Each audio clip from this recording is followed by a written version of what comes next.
ನಮಸ್ತೆ. ಸರೋಜಾ ಶ್ರೀ ಶಿವಶಕ್ತಿ ಯೋಗ ಕೇಂದ್ರ, ಬಿನ್ನಿ ಲೇಔಟ್, ಅತ್ತಿಗುಪ್ಪೆಯಿಂದ. ಸಯಾಟಿಕ್ಕಾಗೆ ಏನು ಮಾಡಿಕೊಂಡ್ರೆ ಸಯಾಟಿಕಾ ಪ್ರಾಬ್ಲಮ್ ಕಡಿಮೆ ಆಗುತ್ತೆ ಅಂತ ಯೂಟ್ಯೂಬಲ್ಲಿ ಕ್ವಶನ್ ಕೇಳಿದರು. ಅದಕ್ಕೆ ಸುಮಾರು ಜನಕ್ಕೆ ಇದು ಉಪಯೋಗ ಆಗಿದೆ. ಆಕ್ಯುಪ್ರೆಷರಿಂದ, ಯೋಗಾಸನ ಮಾಡೋದ್ರಿಂದನೂ ಕಡಿಮೆ ಆಗಿದೆ. ಆಕ್ಯುಪ್ರೆಷರ್ ತುಂಬ ಹೆಲ್ಪ್ ಆಗುತ್ತಿದ್ದು. ಇವತ್ತು ನಯನವರು ಅವ್ರ ಬೆನಿಫಿಟ್ ತೊಗೊಂಡಿರೋದ್ರಿಂದ ಅವರೇ ಹೇಳ್ತಾರೆ ಏನು ವ್ಯತ್ಯಾಸ ಆಯಿತು ಅವ್ರ ಶರೀರದಲ್ಲಿ ಅಂತ ಹೇಳಿ. ಮಾತಾಡಿ. ನಮಸ್ತೆ. ನನಗೆ 3-4 ಇಯರ್ಸಿಂದ ಸಯಾಟಿಕ್ ನರ್ವ್ ಪ್ರೆಸ್ ಆಗ್ತಾಯಿತ್ತು. ಈ ಕಡೆ ಸೊಂಟ ಹತ್ರನೇ ಒಂದು ನರ್ವ್ ಇಲ್ಲಿ ಒಂದು ನರ್ವ್ ಹಿಡ್ಕೋತಾ ಇತ್ತು.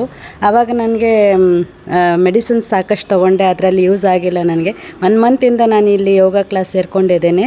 ಆವಾಗ ಮ್ಯಾಮ್ ಒಂದು ಪಾಯಿಂಟ್ ಹೇಳಿದ್ದಾರೆ.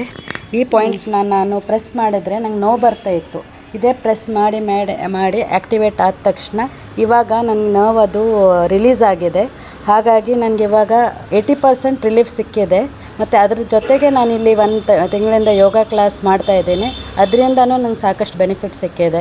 ಇವಾಗ ನಾನು ಆರಾಮಾಗಿದ್ದೀನಿ, ನಿಂತ್ಕೋಬೋದು, ಓಡಾಡ್ಬೋದು. ಮುಂಚೆ ಎಲ್ಲ ನರಗಳು ಎಳೀತಿತ್ತು, ಇವಾಗ ಆರಾಮಾಗಿದ್ದೀನಿ. ವಿಪರೀತ ಕಣ್ಣಿನೂ ಇದ್ರ ಜೊತೆಗೆ ಮಾಡ್ಕೋತಾರೆ ಶವಾಸನ ಮಾಡುವಾಗ, ಅದರಿಂದನೂ ಹೆಲ್ಪ್ ಆಗಿದೆ ಇವ್ರಿಗೆ. ಅದೇ ಇಲ್ಲಿಂದ ತುಂಬ ಎಳೀತಾ ಇತ್ತು, ನರಗಳು ಸಾಕಷ್ಟು ಎಳೀತಾ ಇತ್ತು, ಕಾಲು ತನಕ ಎಳೀತಾ ಇತ್ತು. ಇದೆಲ್ಲರೂ ಯೂಸ್ ಮಾಡ್ಕೊಳ್ಳಿ, ತುಂಬ ಸಿಂಪಲ್ ಇದು ನೋಡಿ. ಈ ಪಾಯಿಂಟ್ ಪ್ರೆಸ್ ಮಾಡ್ತಾ ಇದ್ರೆ ಸರಿ ಹೋಗುತ್ತೆ. ಈ ಕೈ ಬೇಕಾದ್ರೆ ಮಾಡ್ಕೊಳ್ಳಿ. ಯಾವ ಕೈನಲ್ಲಿ ನಿಮಗೆ ಪೇಯ್ನ್ ಇದೆ ಅದನ್ನು ಸ್ವಲ್ಪ ಜಾಸ್ತಿ ಮಾಡ್ಕೊಳ್ಳಿ. ಎಲ್ಲರೂ ಯೂಸ್ ಮಾಡ್ಕೊಳ್ಳಿ. ಇದು ಯೂಟ್ಯೂಬ್ ಚಾನಲ್ ತುಂಬ ಇದೆ, ಸಬ್ಸ್ಕ್ರೈಬ್ ಮಾಡ್ಕೊಳ್ಳಿ. ಎಲ್ಲರೂ ಉಪಯೋಗ ಪಡ್ಕೊಳ್ಳಿ. ನಮಸ್ತೆ.